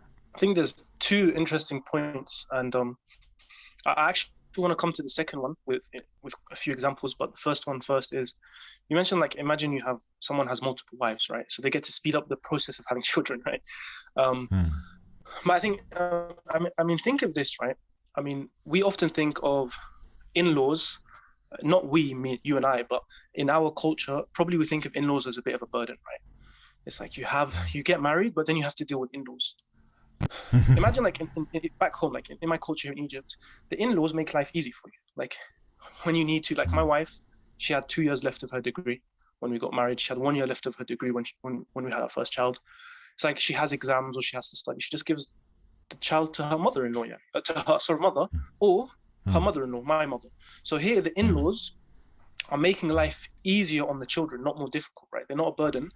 They're an aid, okay? That's not to mention sisters-in-law, that's not to mention so on and so forth. Me, for example, I've benefited a lot from having in-laws and having in-laws that have a big family, because if I need help with anyone, with anything, I have so many people to help me, right? I have, you know, people who work here and people who work here and people who have connections here, and everything is so effortless, you know, doing things. So having in-laws makes life more easy for you. It makes you more powerful in society. It means you have a support system. It's good for your kids. It's good for everyone. Now imagine having 4 sets of in-laws. So it's not just about being able to have more kids and speed up the process, and you know, because it's not a numbers game only. There is an element of quality, right? But imagine if you have 4 in-laws and they're all helping each other and sharing the responsibilities, and you know, they feel like there's a sense of responsibility upon their shoulders to carry up these children, to raise up these children, so on and so forth. Imagine, obviously there's always going to be ghira between co-wives, right? But imagine, yes, there's ghira, but there's also some cooperation upon khair. There's some sharing of responsibilities just amongst the 4. That's a great thing. But imagine amongst all 4 families as well. It's powerful, bro. Like, imagine you as a man have 4 families behind you, and then you have your own family as well, so you have 5 families behind you. Imagine your children growing up and not just having uncles from the dad's side and uncles from the mom's side, but they have 5 sets of uncles and aunties and cousins. And that's crazy. You right? could do some crazy crowdfunding with that. Yeah, exactly. The second thing you said about, like, people getting old, right, which I think is really a really good point, and something, Yani, that is really a shame in the West, right? Especially where you have this phenomenon of old people's homes, right? You know, like here in Egypt, it's starting to kick off as well. Like, a lot of people are putting their parents in old people's homes, which is a shame. And one of the main reasons is not just because there isn't enough children, which is one obvious reason, but it's because children travel to work in different countries, and because a lot of the daughters are forced to work because of the economic situation. So she's working a full-time job and she has a husband and she has kids, and now her mom's ill or her mom's old. Like, how's she going to look after her? But in those settings where the whole family lives in the same village or the same house even, and you know, the women are not necessarily working, or if they are working, it's not like they're primary breadwinners, so they can leave their work, they can take holidays, they can work part-time. It's so much easier. And I've seen that with my own, my grandmother, Allah yarhamha, my first grandmother. She was on the ground floor and her door was always open, and the gate of the building was always open. Okay, and she would just like wake up from her bedroom, just wear jilbab and khimar just in case anyone came in, and the doors were just open. And she's got all her kids in one house, or most of her grandkids in one house. And then she's got her siblings just down the road. She's got her nieces, her nephews, her cousins. And all day there's people coming in and out of the house, bringing her gifts, bringing her food, bringing her medicine, standing by her when she gets ill, when keda. Like, she didn't feel the struggles of being old in that way. My other grandma, who's still alive, Yani, Allah preserve her, and she's now quite ill. She doesn't necessarily have less children, okay? It's just that her children are spread around everywhere. They all have jobs. Most of the her daughter and most of her husband's wives work. That also the grandchildren are spread everywhere in different countries and in different cities. So it's not just about the numbers. They had a similar number of children, but it's also, okay, this is like a traditional setup where they're all in the same place. There's more traditional like gender roles, so on and so forth. She was able to benefit from that. The other one is struggling, and her children are also struggling because it's a burden for them, right? So it's interesting, Yani. It makes you think, like, is it worth, for example, staying, let's say you grow up in a situation where, you know, your parents and your siblings, let's say, at least those people, they're all in one city, right? And you have the opportunity to leave that city and earn, say, 50% more. But on your current income, you're just about getting by. Yeah. It sounds like there is a good argument to actually stay put, right? As long as you're still getting by. But like sacrificing that extra income, which is extra income on top of what you need. Maybe if you just stayed put for the sake of Allah, for the sake of, you know, that potential to look after your parents and have those strong connections and for your kids' upbringing and this and that, then Allah put barakah in that smaller amount of money. Definitely. It's not an easy thing to do, but it's, I don't know, it just seems to make sense based on everything we're saying. Yeah, I mean, if you can make it work, why take the risk of living alone and your children living alone in this faraway place? And because there's other challenges that come with that, right?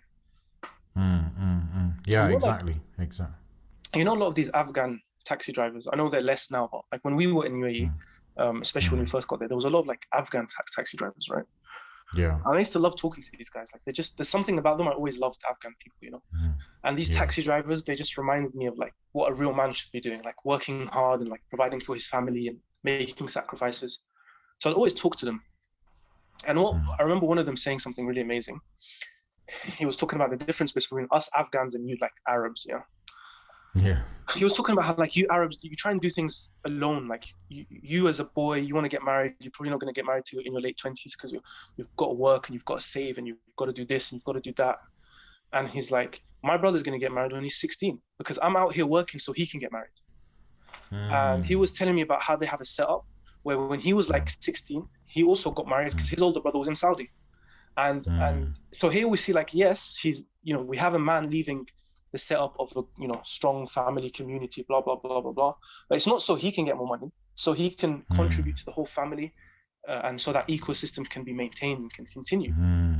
Yeah. He told me, he was so like, he said something. He's not just going away to provide for his wife and kids. No. It's all, he sees it like, this is for my siblings and all that. He was like, I earn my salary and I don't give it to my wife and kids. I give it to my father, and my father distributes it in the way that he sees fit.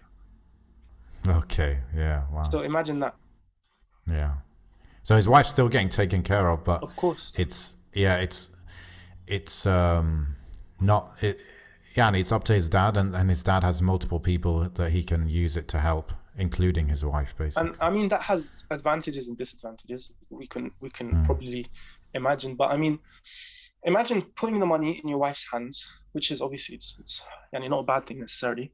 But she's a woman. She's going to probably care for her children more than she's going to care for like your nieces and nephews, for example, if they don't have a father or if their father's not working or whatever. So she's probably going to spend more money on her own kids and then maybe just give them the leftovers, right? But then when you put the money in the hands of the grandfather, and he's a man, and you know they're all his grandchildren, right? And they're all his daughters-in-laws, and so he's going to be more likely to distribute that wealth justly or fairly, and he's probably going to be more what's the word I'm looking for, and he might be more deliberate in the way he manages the money, right, as a man. So it's interesting, that was interesting for him to hear that. It was the first time for me to see something like that, you know. Yeah, that's that intergenerational wealth stuff. I have a question for you though. We always talk about living in Muslim countries and so on and so forth, at least amongst ourselves, and I know you mentioned on the podcast. And one question that's been bothering me quite a bit is, you know, when a Muslim, like for example, they live in the West, right? Their parents are there, their cousins are there, their communities there, and like some of these Bangladeshis, some of these Pakistanis, you know, their whole village from back home is like in this one neighborhood, and they've got these strong connections and kada. And then that person makes a decision to make hijrah to a Muslim country, to be a foreigner in a Muslim country, where his children are also foreigners and they have no family, they have no cousins, they have no grandparents. Because yes, yani, living in a Muslim country, generally speaking, might be better for your children.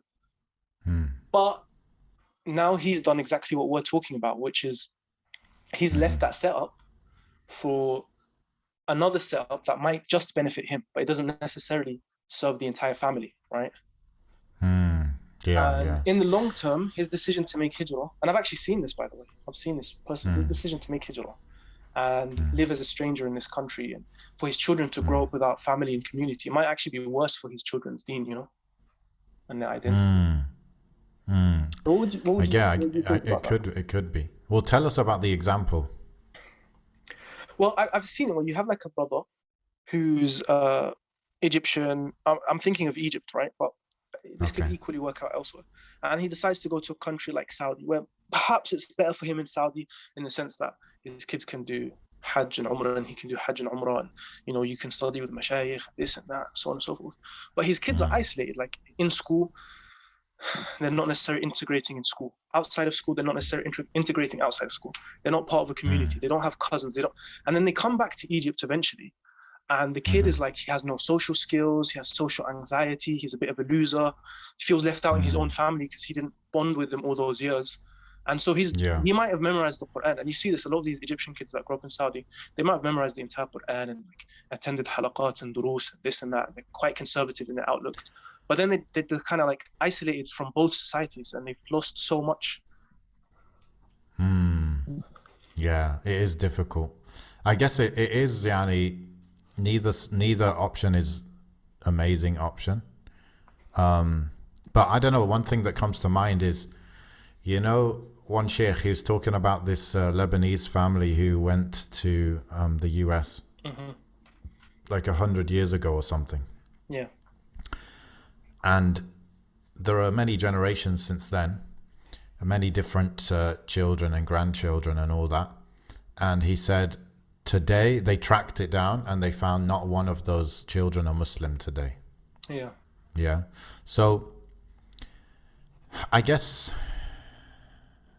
I don't know. I just, if you're in the West, you've got your family support circle, this and that. Yeah, and obviously everyone has to judge for their situation. But I just feel like if I think 2-3 generations down the line, are those grandkids and great grandkids, are they gonna still be Muslim? It seems very, very risky versus if they move to any Muslim country, almost any Muslim country, you would imagine they would at least be Muslim. Yes, they might lack, the kids might have lacked certain skills, certain support system, this and that.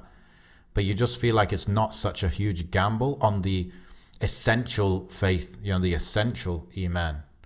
And so either way is a compromise, but maybe I it's think worth the example you gave of like being that first generation that moved to a non-Muslim country as a family is different to finding yourself as a second, third generation Muslim already living in the West, and you already part of the family and a part of the community, having to leave that community.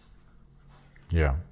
So yeah, for the first example, it's like you're the one taking your community, your existing family, and putting them in a place of risk and putting them in a place that could harm their iman. So that's a no-brainer. It's like, why would you take your family from a Muslim country to the West as a first-generation Muslim, unless you really needed to, like unless it was like a life or death sort of situation. But like finding yourself as a second, third generation Muslim in a community that's already been built, the hard work's been done already, and then leaving that and then starting fresh somewhere else where you're an absolute stranger, that seems like a huge gamble too, It is a gamble, but I feel like it's probably less of a gamble. But it depends what you want to optimize for, right? Because you might want to say, look, I might lose out on the finer benefits, the finer polish, on my kids or grandkids. I might lose out on that. I might compromise that. But what I'm optimizing for is the essential iman of my kids, because I feel like that element is more at risk staying in the West, even with community. So it depends on your view of the risks involved. But at the same time, if you were to move to a Muslim country and start kind of from fresh, then I guess it would be your duty to really try and create some sort of connections between people that, you know, try and emulate a kind of family setup or a community setup as much as possible, because you know the benefit of that down the line. But Allahu Alam, yani, it is a difficult one. Also, like, there are many options, yani, because, you know, some people, they move and then they convince the rest of their family to move with them, you know, even if it takes a few years, but they do get convinced eventually. Or sometimes it's like, if you move and you convince just your parents to move with you, then that kind of makes the center of your family now in a different location. And so you'll find that your siblings or whatever might visit you quite often. Allahu Alam, yani. So I guess if you're in a position where you're able to move somewhere where you can stay long term, because I mean, if you're not going to be able to stay there long term, there's a huge possibility you're just going to end up going back, right? That's true, yeah. That's true. So if you're in a position where you can go somewhere you can stay long term, and you feel like you have enough influence to perhaps bring your parents or bring other family members, then it's worth doing, right? That's like a no-brainer, right? But if you're not in a position to influence your family, and maybe you're going to go somewhere and then a few years down the line you're just going to end up back, it might not be worth, or yeah, obviously it might be worth rethinking it, let's say, or replanning your decision. Yeah. And I guess that's what maybe people like me, we wouldn't realize the compromise you're actually making. Like, you might just think, yeah, I'm going Muslim country equals better. But there is the second element, which is, in this circumstance, going Muslim country equals weaker community, weaker ties, weaker support network. I always think, as we said in this episode, that's quite important. Yeah, I always think, and I'm always conscious when I speak about this topic in public, because I realize, like, your circumstances, my circumstances, a lot of the people in our close circle of friends, their circumstances are very different to the circumstances of the average Muslim. So for me, it was very easy for me to leave the West, and it was almost a no-brainer, right? Because I have family in Muslim countries that are established there, and they've been established there for generations, and they're living there, and they're probably going to continue to live there. You don't even have family in the UK. I don't have family in the UK. So for me, it was a real no-brainer. And even for someone like yourself, like, you're not, you don't have like a strong, large family that's established with a huge community in the UK, and you're missing out on much. So it is a bit of a no-brainer, right? But I'm always conscious of, like, talking about my experiences and projecting those experiences on other people who will have completely different circumstances to my own. And they might end up doing something that is actually worse for them and worse for their akhirah based on my experiences. Do you know what I mean? Yeah. That's true. That's a good point. Okay, another question. There are people who have like loads of cousins, like loads. Yeah. What's the question? Yeah, another question for you. Okay, what about if maybe you're in this community, they're not very practicing, your family's not great, but you're like the only practicing one in the family who's seriously practicing. And you're like, I want to make hijrah, I want to do this, that, and other. But by leaving your community to make hijrah, maybe you're going to protect your children, but you lose out on this opportunity. And also, you neglect your responsibility to try and make a change within that community you're already in. Yeah. So would you say think that's an easier one? Why is it easy? I think that's easier because, maybe I'm wrong, but the way I prioritize things is, well, I was going to ask you this, but I've got my kids, first responsibility level, yani. Then I've got my parents, then I've got the rest of the family, you could say, right? And so in this circumstance, it sounds like we're saying we're kind of picking between the kids and the rest of the family. And I'm more directly responsible for my kids' iman and stuff, so I have to go for that, assuming I feel like staying in the West is a direct threat to their iman. Interesting. Is that prioritization correct, you think? Because I was not sure about, do you give precedence to your parents or your kids? I'm not sure. I feel like I'm responsible for my kids' iman. I'm not so responsible for my parents' iman, you know what I mean? Yeah, but you might not be responsible for their iman, but you are responsible to look after them, at least if they need you there physically, and to serve them and to make them happy. And even, your parents, like, let's say your parents were in the West, and I know this might sound a bit strange, but like, say your parents are in the West, you know that your children being close to them and visiting them regularly would bring them happiness, right? Yes. So even that intention, like, I want to make my parents happy, I want to, birrul walidain, basically, Yeah. is a powerful intention. And maybe through that, Allah subhanahu wa ta'ala put barakah in your decision, put barakah in your children. Yeah, Maybe your parents will make a I dua think, for you that Allah will accept. You never know, you know? yeah, that's true. Yeah. I think I'm driven a lot by my conviction that, you know, it's not sustainable basically to stay as a minority like that. And for example, like obviously a lot of the listeners know the setup in the UK or whatever. France is like a next level. Like I've been to France a few times. I have family in France. I'm talking to some more distant family in France, and I was just like asking, you know, how they think about these things. And France is getting really bad, akhi. Like it's actually getting worse than it was in terms of, I think all the imam that give khutbah, they have to like sign this declaration, and they have to, I don't know, maybe even the khutbah have to be checked by the government or some next level stuff. They have to give allegiance to this and that. So there is actually a lot of new restrictions coming in for the Muslims, right? But also, for example, yeah, if you're a Muslim living in France and you've got daughters, you have to accept the fact that they will not be wearing hijab. Yeah.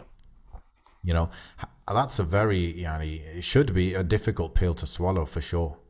And, you know, the arguments I was getting about that was just kind of weak, to be honest. Like, yeah, but it's to be honest, it was the usual stuff of, oh yeah, but in Muslim world, you don't have freedom and they'll lock you up for being like religious and blah, blah, blah. It's like, you know, those kind of responses usually. But the point I'm making is, especially somewhere like France, it just seems like it's a very dire situation, and it's kind of essential to get out, even if it's to get out to another European country or whatever. Yeah. I think France, like obviously that's probably probably is the worst place to be for a Muslim, apart from like East Turkmenistan and like a few other places. But I mean, in the West, it's probably the worst place to be. And like most of the Muslims in France are like North Africans or Africans, so they have countries to go to and families in those countries. Yes. So that's one point. But like I think the UK is different. I mean, let's be just and not put all the countries in the same category. The Muslim community in the UK is quite well established. A lot of work has been put in. So that's one thing. It's true. Yeah. I think from what I know, like the two strongest, obviously this is just from what I know, the two strongest Muslim minority communities is maybe like UK and South Africa. Yeah, South Africa is probably the strongest. Yeah. I heard Dr. Yasser Qadi say something, and I think it was a good observation. He was talking about he's visited basically Muslim minorities nearly everywhere in the world. Like everywhere where there's Muslim minorities, he's visited them and he's been in those communities. And he was saying that in every single community, and historically in every single community where Muslims have lived as a minority, over the generations, they lose their Islam. And he says the only exception to this is South Africa. And this always intrigued him. Like, why is it that South African Muslims were able to preserve their Islam so well? Like, they're such a solid community compared to the other communities. And his opinion was like the madrasas and the Islamic schooling. Because the first generation of Muslims that came to South Africa focused on ilm and tarbiyah and madrasas, and even the daughters were put into madrasas, and they really, really focused on that. And that's what preserved the identity and strengthened it. And I think that's a good observation. You know, that's a very good observation. Which is if you do decide, if you do decide that you're going to live in the West, or you have to live in the West, or whatever, that's what's best for you.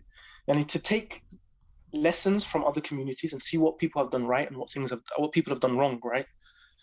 And that's probably the best lesson you can take: establishing, strong, structured Islamic education, and putting yourself in a place where your children can go to madrasa, to go to duksi, or go to whatever, where know that your children have access to Quran memorization and mashayikh and khutbah al-Jum'ah and Eid Salah and stuff like this.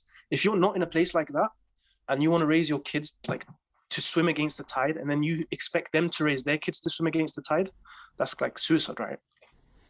Yeah, and I think that's how I see it.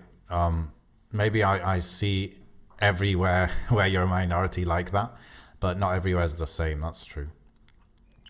You know, another element of the South African Muslims is the fact that they're very into business. That's interesting. And I think that's another point people always bring up is the first is the madrasas, the second is the fact that they're very into business. And being into business has allowed them to have a certain level of power, influence, and even the ability to work, you know, for Muslim companies. And a lot of times compromises happen when you have to go to work for, you know, for non-Muslims. So that was another element always brought up, that the money from the businesses, that alone was able to establish the madrasas and the masajid and keep these projects going. But then also the fact that they can work in within those companies means, you know, like let's say a guy with a grocery store. Okay, that's a guy who can close for Jummah and go and pray his Jummah, for example, yeah? Or he's a guy who's not going to be selling alcohol, he's not be mixing with selling these haram things. And anyone he hires will be in the same situation where it's clean, inshallah. That's on a small scale. But then when you have bigger and bigger companies that are established by Muslims, inshallah, they're hiring more than just like one guy. They're hiring more people, and they're all, inshallah, clean, and no need for these big compromises kind of thing. So that's one element as well. Madrasas and entrepreneurship. Yeah. Reminds me of a hadith of the Prophet ﷺ. لا حسد إلا في اثنتين. There's no like jealousy. You shouldn't be jealous of a person except for two things. And in one of the narrations, the Prophet ﷺ, he mentions the person who has knowledge and he spreads it, or in another narration, the person who, like Allah gives him the Quran and he recites it day and night. So we're talking about knowledge, we're talking about the Quran, and a person who has money and he يهلكه في الحق, he destroys his money in the haqq. And imagine you have so much money and you just start destroying it, or you start slaying that money because you're spending so much in the haqq. So really those two areas, if Muslims just focused on the Quran and the knowledge of the Sharia and making a lot of money and using that in haqq, I think that would be the best thing we could do right now, you know? MashaAllah, no matter where you are, yani. Yeah, definitely. Yeah, subhanAllah. I mean, the Americans have a lot of money, MashaAllah, the Muslim Americans, a lot of them, you know, they establish themselves financially. Yeah. They just need the other half of the equation, right? I didn't say it. I'll say it, bro. Yeah. Okay, Akhi, let's wrap it up. Is there anything else you want to add? Perhaps, like, since we talked about the topic of differences between Muslim countries and non-Muslim countries, and like non-Muslim countries having more freedom, we started with that. I think a good topic to wrap up with is that in many ways, we're also limited in our freedoms living in Muslim countries as well. It's just which freedoms, do you know what I mean? So you have to bite your tongue about LGBT, you have to bite your tongue about certain political things that take place. You know, I have a brother recently, very good brother, you know, practicing big beard, tahajjud, hajj, everything. He was telling me LGBT flag was right behind him at work and he's standing in a reception, you know, and there's nothing he can say about it. So you have to bite your tongue living in the West. You don't have certain freedoms living in the West. We don't have certain freedoms living in the West, just as we have to bite our tongues in Muslim countries, and we don't have certain freedoms in Muslim countries too. And, you know, those freedoms that we have in the West, and this is my perspective, is they go both ways, right? You have a freedom to speak out against certain things, to speak about certain things, to raise money, to protest, to do this, that, and the other. Your children have freedom to decide what gender they are. They have freedom to have a sex operation or a sex change operation. They have freedom to call social services on you. Exactly. Freedom to go clubbing, freedom to do so many things. And the government, just like the governments in Muslim countries, enforce certain things on our children and they enforce certain things on us. So do governments in the West. And Muslims who decide and choose to live in the West, they know these things happen. And, you know, whatever they campaign against it, or they do what they can in the home to protect their children. But they still, at the end of the day, they have to make a compromise on something. And they think there are things that are forced upon them and upon their children that they don't like. And I think that's what I would, my closing remarks on the topic, and it would be. Pick your freedom, yani, or pick your restrictions. Pick your freedom, pick your restrictions. Or like, someone told me recently, in most circumstances, yeah, you've got, for example, staying as a 9-to-5 worker is hard. Of course. Starting a business is hard. Yeah. So pick your hard. Exactly. Yeah. Or likewise, you know, Sheikh Haythami always says that, you know, anything that you feel is difficult from the Sharia, it's actually easier, but you just don't realize it, right? So for example, fasting in Ramadan is hard, right? But fasting, actually doing the fasting, is easier, brings other ease, different types of ease. It brings the ease of Jannah, inshallah. It brings the ease of building up your kind of resilience and your discipline. It builds other eases, basically. Even other ease, like it should be, your food bill maybe is lower in Ramadan, right? Just a little like side point, yani. So again, being a Muslim is hard in the dunya sometimes, and being kafir is hard. So which hard do you want? You know? Of course. Life is just, challenge upon challenge, difficulty upon difficulty. And being unemployed is stressful, right? It's hard, it hurts, and being employed is stressful and it's hard and it hurts. Yes. Being unmarried is stressful and it's hard and it hurts. And being married with children is stressful and it's hard and it hurts. It's just, you have to make that decision of which sacrifices you're willing to make and which hardship you're willing to expose yourself to for what result. Like, what result is worthy of the struggle. Yeah. And one of these, I think it's like an NLP thing that I always remember, is like to have this perspective that you'll make everything is a choice. Okay. So for example, you're unemployed and you're like fed up about it. Yeah. Well, you have a choice whether you even apply for jobs or not. Yeah, of course. So it's like you could choose to just not apply for jobs. Okay. And it's like, I'm choosing to apply for jobs. Right. You have a job, you don't like your job. Okay, you still have a choice. Like physically, you can probably leave your job, right? But you're choosing to stay because there must be a reason behind that. There must be some sort of benefit you're seeing, and that's why you're doing it. So to frame it like that, it kind of helps, I think. Okay, Akhi, Jazakallah khair for joining. Inshallah, if you don't consider this episode a disaster, yani, then we can have you on again. Honestly, I'm scared you're gonna tell me actually don't upload it. No, we'll let the listeners decide. Okay. Yeah. And we'll take it from there, inshallah. Inshallah. Okay, you can contact us with your comments or questions if you go to mindheistpodcast.com. And again, please make dua for Mohamed and his family and his father, and we'll leave it there, inshallah. Subhanakallahumma wa bihamdik, shadu an la ilaha illa anta, astaghfiruka wa atubu ilayk. Assalamu alaikum wa rahmatullahi wa barakatuh. Wa alaikum assalam wa rahmatullahi wa barakatuh.